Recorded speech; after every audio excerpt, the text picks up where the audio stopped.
Да караме си велосипеда по тази нова велоалея на булевард Скобелев. Тук трябва да забавим малко, все пак да не бутнем някой пешеходец. Реп, завестници, чудесно.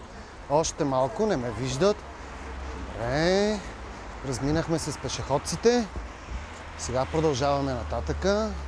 Тук вече стигаме до една улица. Да се кара колело е полезно за здравето, облегчава се трафика и не на последно място е странно изживяване, особено по улиците на София.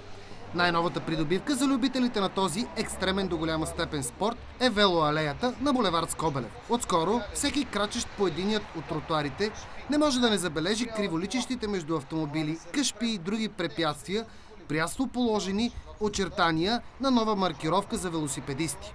Тази придобивка предизвиква особено отношение не само за колоездачите, но и за пешеходците. Ако трябва да определите на нещо тази криволичеща линия, на какво бихте определили? Какво да ви кажа? На някакви Кажете. въртележки.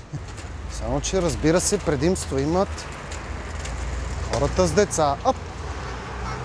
Налага се да изчакаме, нищо, че е велоалея.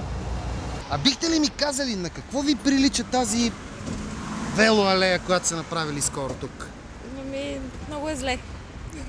В смисъл, че така или иначе няма къде да вървят пешеходците, камо ли колело да може да мине спокойно от тук. Кой е с предимство е спорен въпрос, още повече, че самите хора си вървят в зоната на маркираните участъци за велосипеди. А карането на колело на подобни места си остава въпрос на сръчност и най-вече на предпазливост. Да се кара колело в София е истинско изпитание. Правят се и велоалеи, начинание, което заслужава най-дълбоки адмирации. Разбира се, от това, което видяхме, обаче е редно да се каже следното.